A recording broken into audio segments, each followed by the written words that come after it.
جس طرح سے مر گئے ادھر آ جائیں، جو آ سکتے ہیں وہ آ جائیں، نہیں آ سکتے ہیں۔ السلام علیکم ورحمۃ اللہ وبرکاتہ۔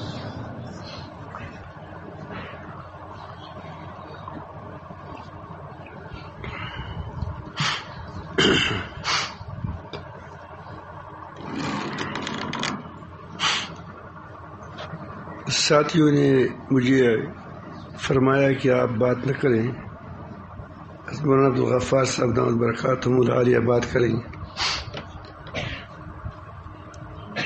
یہ تو واقعی ہماری خوش قسمتی بھی ہوتی، اور ظاہر ہے کہ علماء کی باتیں عالمانہ ہوتی ہیں اور ہم اس سے استفادہ کر لیتے، لیکن میں اپنے دم کو ٹیسٹ کرتا ہوں کہ اس سے بات کر سکتا ہوں یا نہیں کر سکتا۔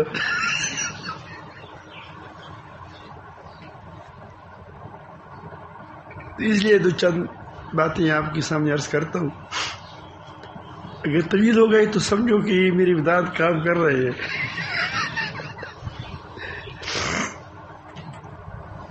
ورنہ کچھ دن میں مسلسل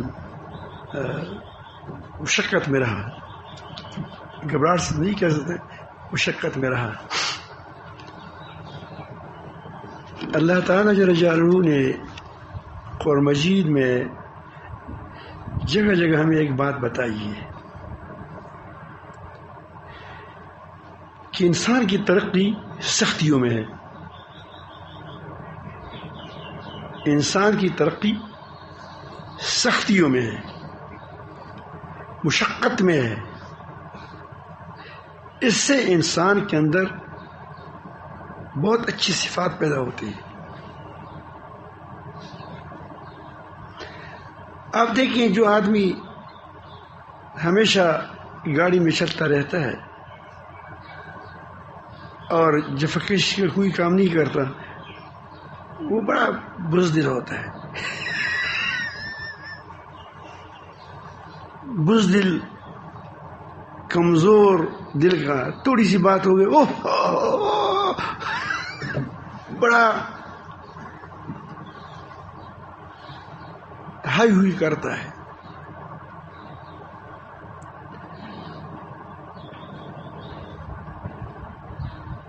اور جو لوگ مشقت کرتے ہیں اللہ تعالیٰ ان کی ہمتوں کو بھی بڑھاتا ہے۔ اگر یہ خیر کی مشقت ہوتی ہے تو اللہ رب العالمین جل جلالہ اس کی ہمت میں بڑا ترقی نصیب فرماتا ہے اور ان کو اجر بھی دیتا ہے۔ لقد خلقنا الانسان فی کبد، یقیناً واقعہ یہ ہے کہ انسان کو اللہ تعالیٰ نے مشقت میں پیدا فرمایا ہے۔ یا ایھا الانسان انک کادح الی ربک کدحا فملاقیہ، اللہ تعالیٰ سے ملاقات کب ہوگی؟ مشقت اٹھاؤ گی، مشقت۔ اللہ تعالیٰ جس پر گواہیاں بھی پیش کرتے ہیں، لا اقسم بہذا البلد وانت حل بہذا البلد لقد خلقنا الانسان فی کبد۔ اس حرم کی پہلی اینٹ ہی مشقت پر رکھی گئی ہے۔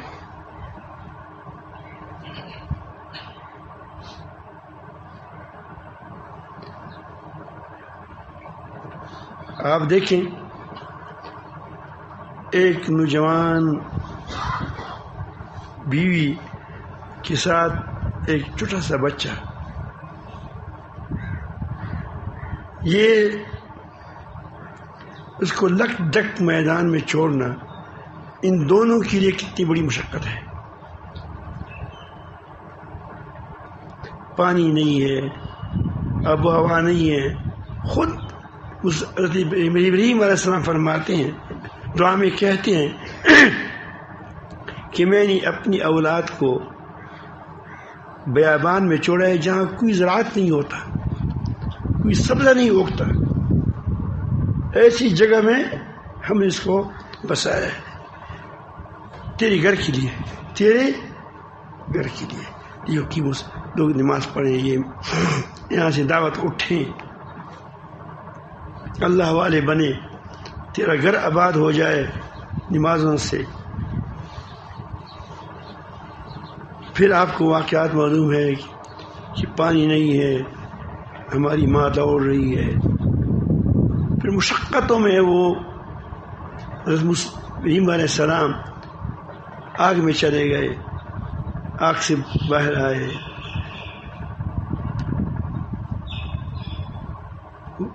اور وہ پھر ہجرت کر گئے، مختلف قسم کے واقعات آئے، لیکن اس کے بعد بیت المقدس بنا، وہاں بھی کعبہ رہا، مرکز رہا مسلمانوں کا، اور یہاں بھی تمام دنیا کے لیے طواف وغیرہ کا مرکز بنا۔ انتحلم بهذا البلد، نبی کریم صلی اللہ علیہ وسلم دیکھ کے کتنی مشقتیں اٹھائیں، اس کے بعد آج ہر مسجد سے اشہد ان لا الہ الا اللہ اشہد ان محمد رسول اللہ کی آواز آ رہی ہے۔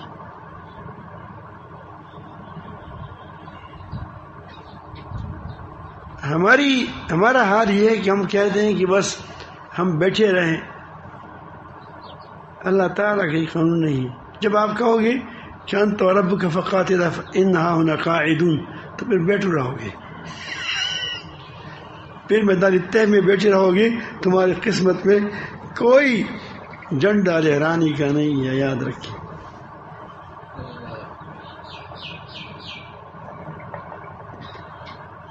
حضرت موسیٰ علیہ السلام کی لاٹھی میں اتنی برکت تھی، اللہ تعالیٰ نے معجزہ دیا تھا کہ اس وقت پھینکتے سارے قوم بھاگ جاتی، لیکن یہ 6 لاکھ بٹھیری کس کے لیے تھی؟ 6 لاکھ افراد کس کام کے لیے تھے؟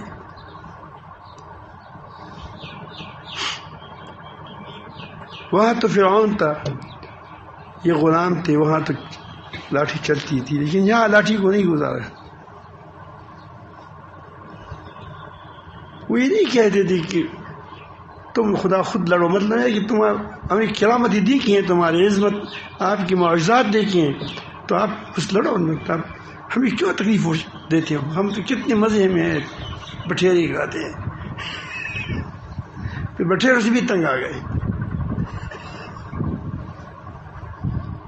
ہمیں ملتے نہیں ہیں، ان کو مفت ملتے تھے۔ لن نصبر علی طعام واحد، ہمیشہ حلوہ ملتا ہے، حلوہ قسم کی چیز، ترنجبی وغیرہ۔ تو اللہ تعالیٰ نے کہا کہ 40 سال تم ٹریننگ کرو۔ 40 سال کیا؟ جب تک تمہاری بوڑھی نہیں، یہ جو بہت کمزور ہے، یہ ختم ہو جائے، جوان نسل کے اندر کچھ مشقت کی جوہر پیدا ہو جائے، تب ہو جائے گا۔ پھر دنیا پر اس نے حکومت کی۔ تو میں عرض کرتا ہوں کہ آپ کو ایک بات کرتا ہوں کہ آپ بھی مشقت زندگی نہ گزاریں۔ یہ نہیں کہ آپ نے اللہ کے لیے مشقت مانگیں۔ انبیاء علیہ السلام کو اللہ رب العالمین تکفیری طور پر مشقت میں ڈالا ہے۔ نبی کریم صلی اللہ علیہ وسلم سے بچپن میں یتیم ہو گیا، باپ کا سایہ اٹھ گیا، پھر بکرے چرائی، اسفار کیے، یتیم تھا، پہلی شادی ہماری اماں حضرت کبریٰ رضی اللہ عنہا، یہ 2 شوہروں سے پہلے سے رہ گئی تھی۔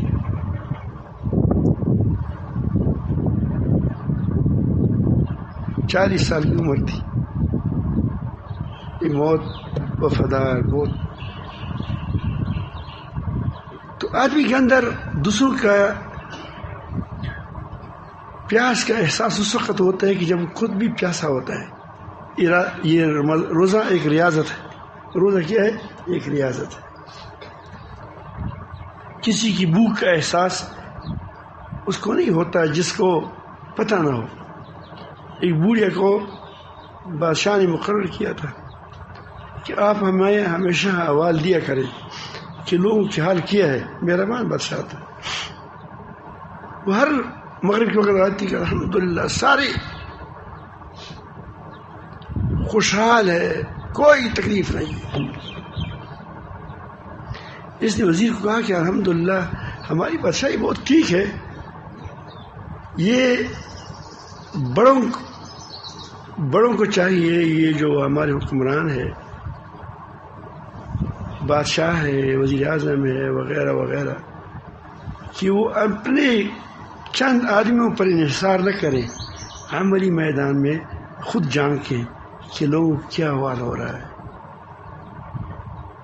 اگر ایک آدمی کا بیٹی کو تم نے اٹھایا ہے اور اس کو پتہ بھی نہیں ہے کہ کہاں ہے اور آپ کے ساتھ ہے، اس کی اگر بیوی ہے تو بیوی آپ کو اندازہ ہے کہ وہ بیچاری اب وہ نہ بیوہ ہے نہ شوہر والی ہے. یہ سارا عذاب اس پر ہوگا. کم از کم اطلاع تو دے دو کہ آپ نے یہ غلطی کی ہے تمہاری، اس نے پاکستان کے ساتھ غداری کی ہے، واقعی کی ہو سزا دے. لیکن بتائے تو صحیح. اگر بتائے بھی نہیں تو ایسے آدمیوں کو میں خود براہ راست جانتا ہوں جن کو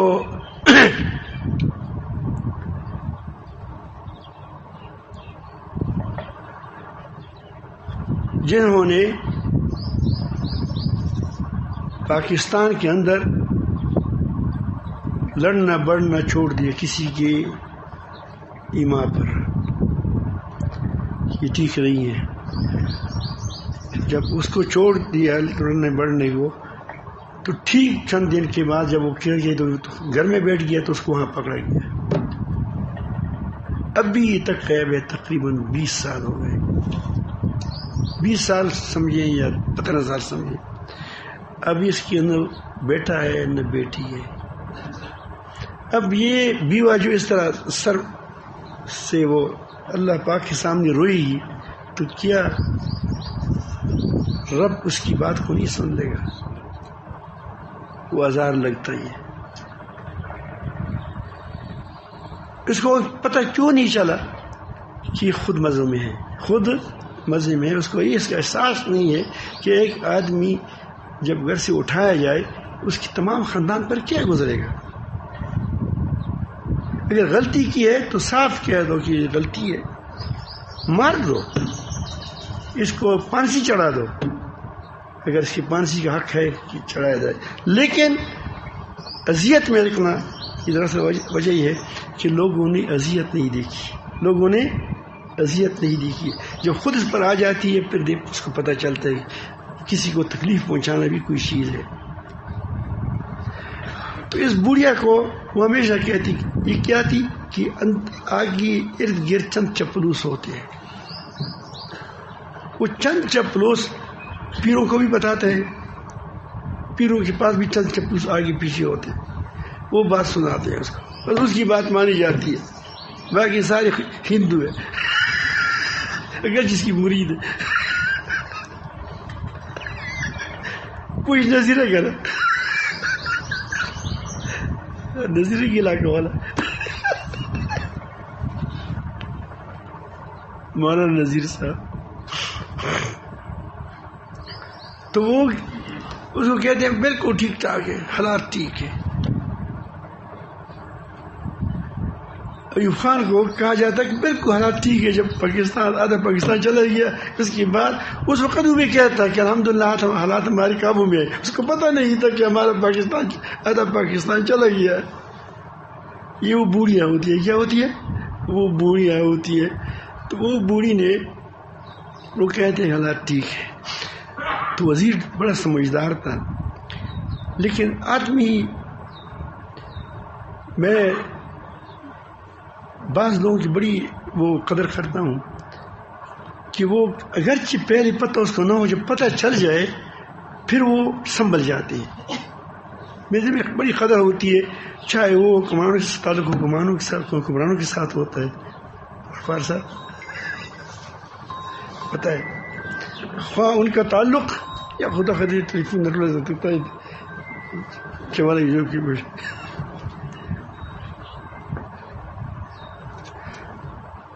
ٹیلیفون بند کیا کریں، تمام مجلس کو خراب کرتا ہے. تو یہ اس کی قدر اس لیے ہوتی ہے کہ اس کو ارد گرد لوگ جو غلط بات بتاتے ہیں، جب اس کو ٹھیک بات پہنچ جاتی ہے تو ٹھیک بات پر عمل کرتے ہیں، غلط باتوں پر نہیں مانتے. بڑی قدر والے ہوتی ہیں. تو ایسے لوگ پیروں میں بھی ہوتے ہیں، محتمین میں بھی ہوتے ہیں. محتمم صاحب ایسے لوگ چیف کے ساتھ بھی ہوتے ہیں. ایسے لوگ وہ کیا ہوتے ہیں، جنرلوں کے ساتھ بھی ہوتے ہیں، کرنلوں کے ساتھ بھی ہوتے ہیں.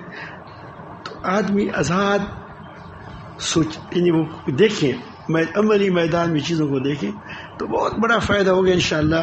اداروں کو فائدہ ہوگا، حکومتوں کو فائدہ ہوگا، مدارسوں کو فائدہ ہوگا، گھروں کو فائدہ ہوگا. تو بوڑھی آتی گئی تو وزیر بڑا ہوشیار تھا، بادشاہ بڑا ماننے والا تھا، سچ بات کو مانتا تھا. جو سچائی کو مانے نا وہ سچا ہے.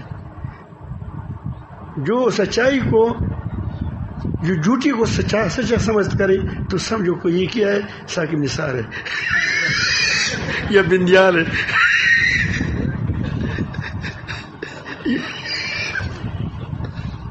یا گلزار ہے، کوسا وغیرہ. تو یہ اس نے اس کو کہہ دیا. دیکھو ہماری گپ سپ کی منہ میں ہوتا ہے، میں اپنی دانتوں کو ٹیسٹ کرتا ہوں.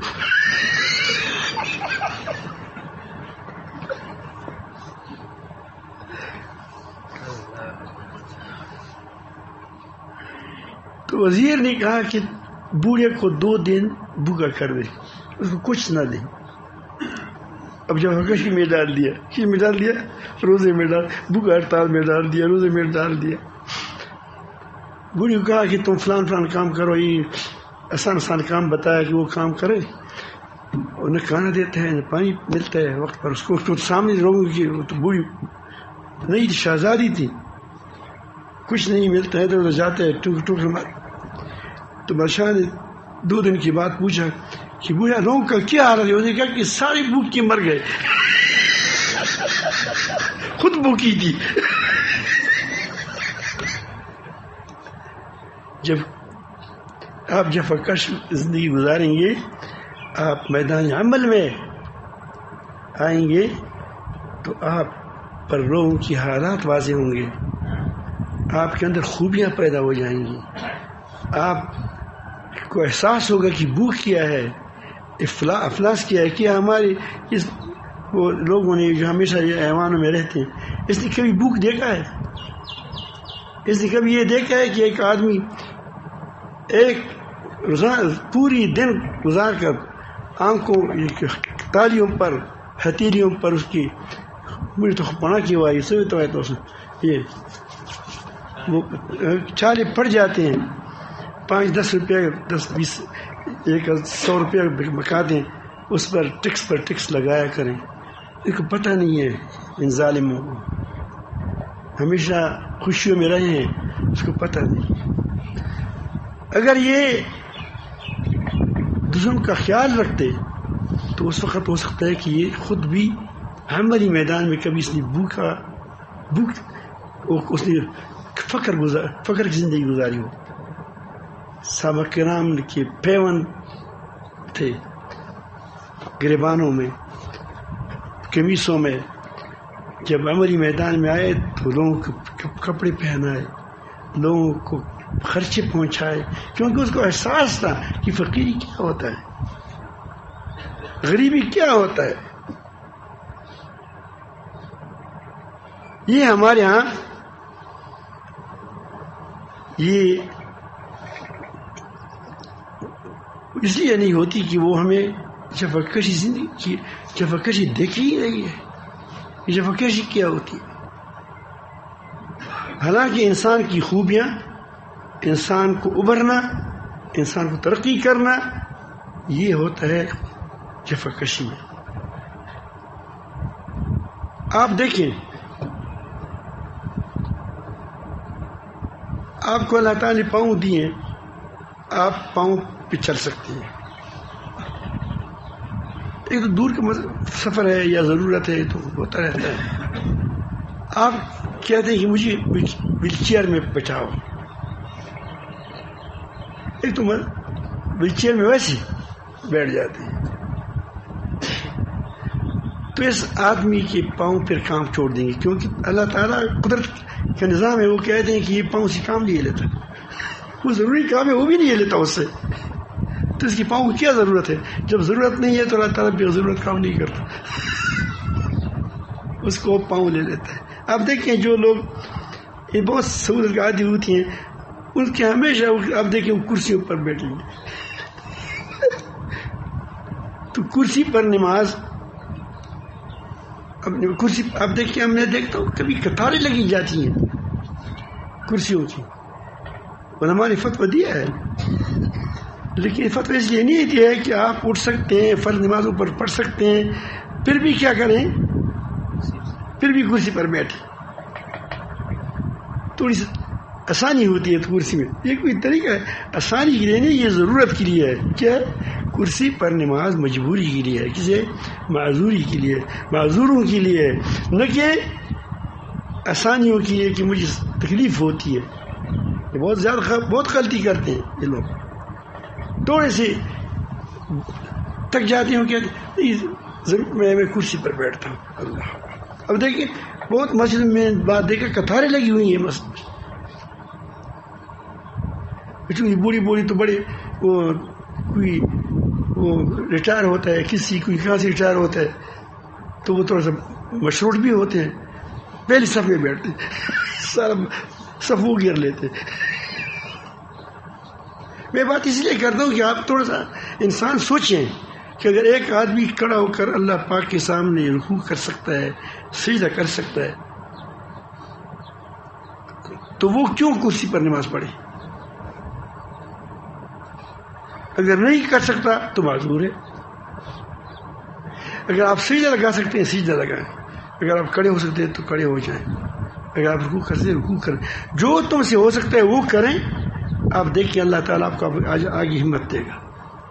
یا رب العالمین اتنا مجھے یہ اتنا مجھ سے ہو سکا، آگے تو توفیق عطا کر. اللہ تعالیٰ توفیق سے بھی نوازیں گے.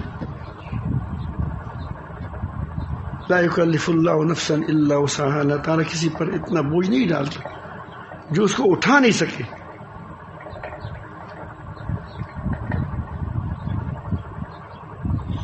تو بعض ساتھیوں کو میں نے عرض بھی کیا کہ آپ اگر ویل چیئر پر آپ پیدل چل سکتے ہیں تو آپ ویل چیئر پر کیوں بیٹھتے ہو؟ کہتے ہیں مزہ آتا ہے. میں نے کہا کہ پھر ایسا نہ ہو کہ آپ کو پھر مزے میں ڈال دے خدا کہ اٹھ بھی نہ سکو.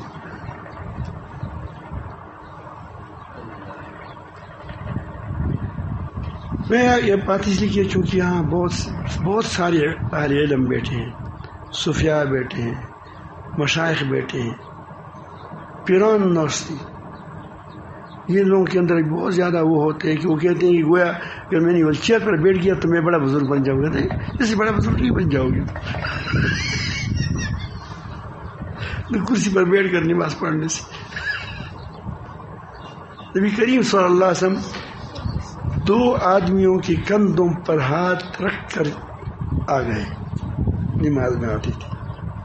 نبی کریم کو لوگ اٹھا بھی سکتے تھے، نبی کریم کے صحابہ کرام اس پر جان دے سکتے تھے، جان دیتے تھے، اپنی جانوں کو قربان کرتے تھے، اپنی مالوں کو قربان کرتے، لیکن کبھی انہوں نے اس کو چرپائی میں بیٹھا کر اوپر کندھوں پر نہ لے گیا. چرپائی میں بیٹھ آسان ہے نا، وہاں سے چرپائی میں بیٹھ کر وہاں لائے. جب زیادہ مجبوری ہو گئی تو 2 کندھوں پہ ہاتھ رکھ کر نماز کے لیے آ جاتے تھے. مسجد آ جاتے تھے. ہم تھوڑی سی بات ہوتی ہے بس یار نماز پڑھتے ہیں، مشقت نہیں ہے، گھر میں نماز پڑھتے. مسافر ہو سنت پڑھ لیں، نفل پڑھ لیں، کوئی بات نہیں. بہت بڑی وہ ہے، سہولت ہے. کسی خود بھی کبھی بیٹھ کر سنت پڑھتے تھے، فرض نماز کھڑے کھڑے پڑھتے تھے، اللہ کی بیماری تھی. تو میں عرض کر رہا کہ آپ آسانیوں، اللہ پاک آپ کو آسانیاں دیں، لیکن جو چیز آپ ہاتھ پاؤں کان آنکھوں سے لے سکتے ہو وہ لے لیا کرو. تمہاری آنکھوں کے اندر قوت پیدا کریے اللہ تعالیٰ، تمہارے ہاتھوں کے اندر قوت پیدا کریے اللہ تعالیٰ، جل جلالہ آپ کے پاؤں کے اندر قوت پیدا کریے. آپ دیکھتے ہیں کہ جو لوگ وہ اب آپ دیکھیں کہ بعض لوگ سخت گرمیوں میں کام کرتے ہیں، وہ بیماری نہیں دیکھتے، مشقتیں برابر ہیں.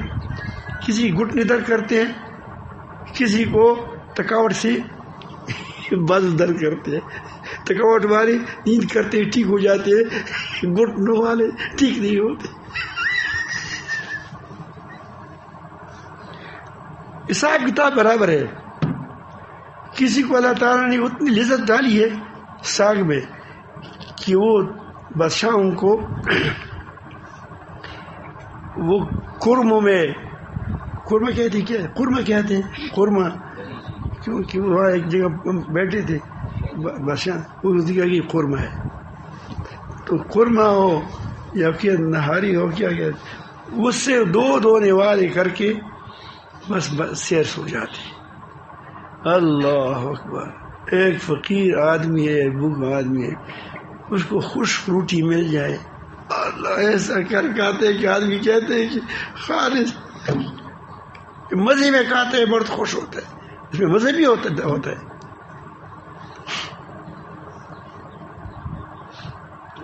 تو باقی آپ یہ فقیر نہیں نہ سمجھیں کہ یہ بڑے یہ سردار ہمارے خوشی میں ہوں گے.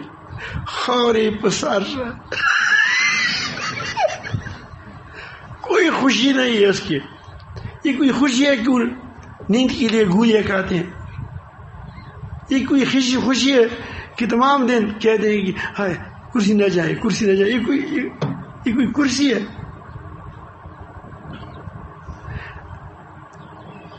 مزے میں تو آپ ہے کہ پٹی پرانی کپڑے، سردی بھی لگ رہی ہے، فٹ پاتھ پر سوتے ہیں، خریر ہے.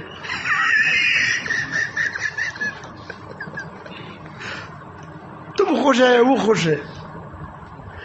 پیسوں کی صرف وہ چوکیدار ہیں، اس وقت پیسے نہیں، پیسے استعمال تو کرتے نہیں ہیں، اس کے وہ چوکیدار ہے. چوکیدار تو چوکیدار اچھا ہے یا کالی والا اچھا ہوتا ہے کہ خود بادشاہ ہو؟ اپنے کوئی کس کا چوکیدار ہے؟ یہ اپنی مال کا چوکیدار ہے. تو میں صرف آپ کو یہ درخواست کروں گا کہ آپ مشقت والی زندگی گزاریں. طلباء ہوتے ہیں، جو طالب مشقت اٹھاتا ہے اس سے کیا بنتا ہے. حضرت تانوی رحمۃ اللہ کو دیکھیے،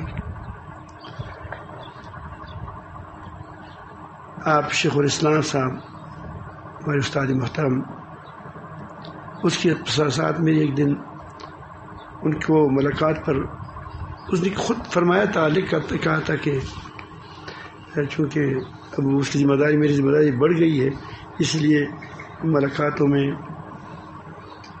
چونکہ وہ پھر کام رہ جائیں گے، بڑے بڑے کام، میں مضمون تو رہ گیا. استاد کو تو بڑی لکی بندے، زبردست باتیں ہوتی ہیں. تو میں ایک دن دارالعلوم گیا، تو میں دارالعلوم جاتا ہوں، لیکن کبھی جب سوچتا ہوں کہ وہاں استاد جی کو تکلیف ہوگی، پھر میں کبھی یوں ہی آ جاتا ہوں. تو وہاں حضرت مولانا نعیم اشرف صاحب دامت برکاتہ مداریہ، اللہ پاک اس سے بہت کام لے رہا ہے. یہ ایک بڑی خدمت پر اب لگایا گیا ہے. یہ تمام حدیثوں کو ایک جگہ اکٹھا کرنا، پھر اس پہ نمبرز لگانا، پھر جس طرح قرآن مجید کی آیات ہیں اس طرح ترتیب پر وہ لگایا گیا، ایک بڑا عظیم کام پر لگا ہے، اور ابھی بہت بڑی کام کرتے ہیں۔ میرے ساتھ وہ محبت رکھتے ہیں، میں بڑا خوش ہوں کہ اچھے لوگوں کی میرے ساتھ محبت ہے۔ تو اس کو میں نے کہا کہ وہ کسی ایسی جگہ پر کھڑا ہو جاؤں کہ وہ حضرت کو دیکھ لوں، دیدار ہی مقصود ہوتا ہے اور کیا ہے۔ میرا تو ہمیشہ یہی ہوتا ہے، بس استاد جی وغیرہ کی جو شیخ ہنسی دیکھوں بس کافی دور سے۔ تو وہ انہوں نے کہا کہ آپ فلان جگہ نماز میں کھڑے ہو جائیں، وہی پر نماز کے لیے وہ آ جاتا ہے۔ تو وہ مسجد میں اس کی مجھے وہاں جگہ پر بٹھا دیا کہ جہاں حضرت بھی آتے تھے وہاں نماز قریب پڑھتے تھے۔ آج کل تھوڑا سا مشکل ہے، وہ فوج ہوتی ہے، تو میں وہاں بیٹھا تھا۔ میں بتاتا ہوں کہ یہ لوگ کیسے کام کرتے ہیں، کیسے تکلیفیں اٹھاتے ہیں، پھر اس کے بعد کہاں سے کہاں پہنچ جاتے ہیں۔ تو میں اس کے ساتھ کھڑا بیٹھ کیا، وہاں بیٹھا تھا کہ حضرت آ گئے، وہاں بیٹھ گئے، سلام ہاتھ ملایا تو خوش بھی ہو گئے۔ استاد جی ملنے سے بہت خوش ہوتے ہیں۔ اللہ تعالیٰ کی عمر میں برکت نصیب فرمائے، رشد میں برکت فرمائے، ترقی نصیب فرمائے۔ تو میں نے کہا وہ کہا کہ آپ کے لیے نہیں ہے، آپ یہ خط آپ کے لیے نہیں لکھا ہے۔ میں نے کچھ بات کی تو اس لیے میں جا رہا تھا، میں نے کہا کہ ہاتھ ملا کر بس جاؤں۔ میں نے کہا نہیں، خط آپ کے لیے نہیں لکھا ہے، وہ لاوجہ لوگ تنگ کرتے ہیں اس لیے۔ پھر وہیں کرسی منگا کر میرے لیے وہاں بیٹھ گئے نماز کے بعد۔ میں وہ بات جو آپ بتانا چاہتا ہوں وہ بھی بتاتا ہوں کہ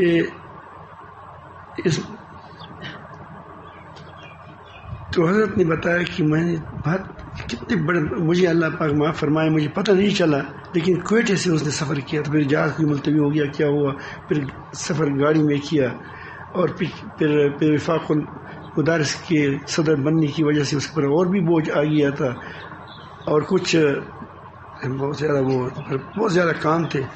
تو کہتے ہیں کہ میں 72 گھنٹے یا 73 گھنٹے یا 48 گھنٹے یا مجھے پتہ نہیں چلتا، لیکن 48 سے لے کر 72 گھنٹوں تک مجھے یاد ہے کہ یہاں کوئی لفظ استعمال فرمایا، بس میں بھول جاتا ہوں آج کل بات ہے۔ اتنا وقت میں نے ایک سیکنڈ کے لیے بھی آنکھ نہیں لگا، یہ کام کرتا رہا۔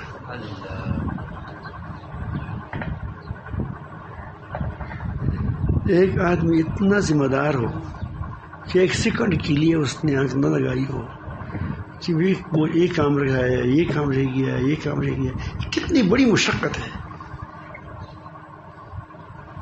اللہ تعالیٰ جل جلالہ قدردان ہے، اس کی مشقت کو ضائع نہیں فرمایا، دنیا میں بھی اس کو عزت دے دی، آخرت میں دے گا انشاءاللہ۔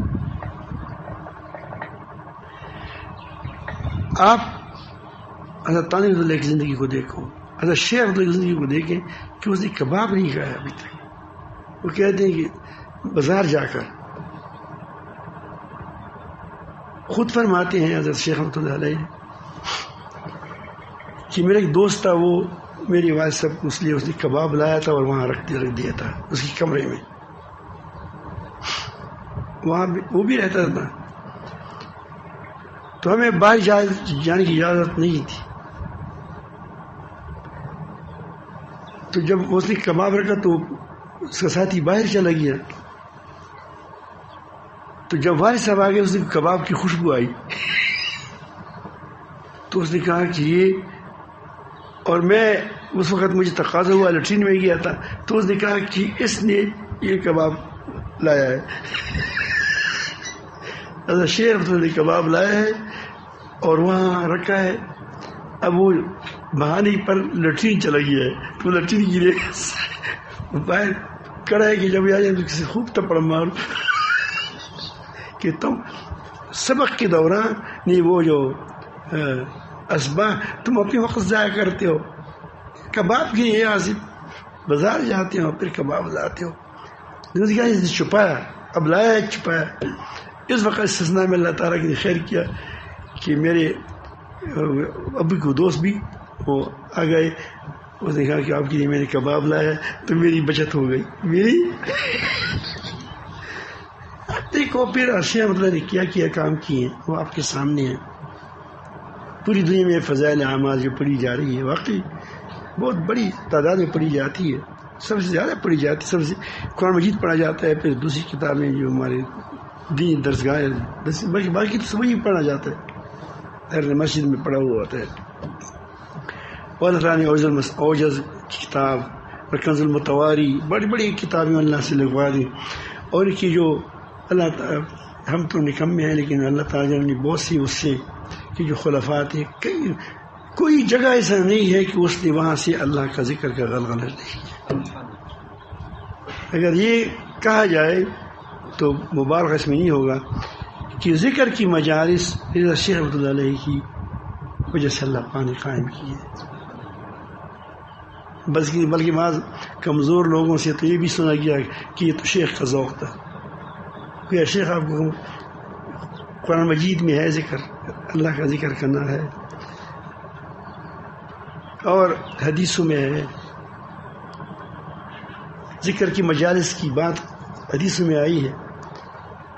تو پھر اگر آپ کا شیخ کا ذوق نہیں ہے شیخ ذوق ہے تو آپ اس کو گویا کمزوری کہتے ہیں. دنیا میں کیسی فتنے پھیل رہے ہیں. آپ دیکھیں جہاں ذکر ہوتے ہیں وہاں وہ فتنہ نہیں ہوگا. مدارس میں دیکھو جن مدارس کے اندر ذکر نہیں ہوتا وہ کیسے اس کے اندر وہ ٹوٹ ہو جاتا ہے پھر شکار ہو جاتے ہیں. تو یہ ذکر کی مجلس ہیں. اور پھر ساتھیوں کو تیار کیا. کوئی کنڈک بیٹھایا کہیں وہ وہاں یورپ میں بٹھایا کہیں بٹھایا کبھی کہیں بٹھایا. پھر سالی میں اتنی مشقتیں اٹھائیں کہ آپ حیران رہ جائیں گے اس کے لیے. اس طرح ہماری دوسری بزرگان دین کو دیکھیں. یہ ہمارے دادا جان جو تھے وہ سید المشاہ صاحب رحمۃ اللہ علیہ لوگ صاحب مبارک کہتے تھے کربوا صاحب وہ پیدل یہاں سے سوات جاتے تھے میگورا یا نوشیری کے راستے سے ہو کر جاتے تھے. اور اپنے ساتھ کچھ تھا نہیں فقیر آدمی تھا. اس کو یہ مسلح بنانا آتا تھا انہیں وہ جو پوڑ بنانا. یہ ہمارے آپ دیکھیں آپ بہت اس کو یا آپ بعضوں کی تو وہ تو اس سے کرتے ہیں یہ کھجور کی پتوں سے کرتے ہیں. اور یہ وہ حضرت ان کو یہ نہیں باندھ نہیں یہ باندھ یہاں آپ کو سمت بہت پڑے ہیں یہاں اس سے وہ یہاں تو بہت ہیں وہ اس سے وہ مسلح بنا کے جانماز بنا کر اور یا وہ پوڑ بنا کر تھوڑا چھوٹا سا اس کو کندھے پر اٹھا کر یہاں سے نمک ہوتے ہیں ہمارے یہاں بدرخیل میں اس سے ایک ٹکڑا نمک لے لیا کہ وہ بھی وہاں نمک نہیں ہے وہ اس طرح نمک تو وہ نمک بھی وہاں لے جاتے تھے. یہاں پیدل جاتے تھے وہاں کبھی قافلے کے ساتھ جاتے کبھی وہاں جاتے تھے. تو یہ جو چیزیں مشقت سے حاصل ہوتی ہے اس کی قدر بھی ہوتی ہے. پھر قدر بھی ہوتی ہے. ہم ہر چیز خانی سے شامل کریں یہ خواندہ و ارشاد حاصل ایسا نہیں ہوتا. لقد خلقنا الانسان فی کبد. آپ مشقت کرو گے مشقت اٹھاؤ گے انشاءاللہ دین کے لیے مشقتیں اٹھاؤ گے اللہ تعالیٰ ضائع نہیں کرتا. ان اللہ لا یضیع اجر المحسنین. اللہ تعالیٰ نیکوکاروں کی اجر کو کبھی ضائع نہیں کرتا. حضرت یوسف نے کتنی محنتیں اٹھائی یہی اسی بھی وہاں ہے. اس محنتوں کے بعد کیا نتیجہ نکلا. موسیٰ علیہ السلام نے کتنی محنتیں اٹھائی بکریاں چرائی درگاہ. اب تو تاریخ دیکھو صاحبزادوں کو تو خدا ہی بتاتی نہیں. صاحبزادہ تو جب آتا ہے وہ بیچارہ بنا ہو جاؤ یہ ہمارے ساتھ بیٹھے یہ مشقت کی آدمی ہے. ذوالقرنین تو صاحبزادوں کا ہی ہوتا ہے کہ وہ تو باپ کی بادشاہی پر بیٹھ جاتے ہیں. اس کو پتہ نہیں کہ باپ نے کیا کیا مصیبتیں اٹھائی ہیں, کیا کیا مشکلات اٹھائی ہیں. بس وہ کہتے ہیں وہ پیری بس یہی ہے, چلے چلاؤ بس. تو نقصان اٹھاتے ہیں. اللہ تعالی ہم سب کو اپنی محبت نصیب فرمائے, اپنا تعلق نصیب فرمائے. اب میری دان ٹھیک ہے یا غلط ہے؟ صحیح ہے, زبردست ہے. اچھا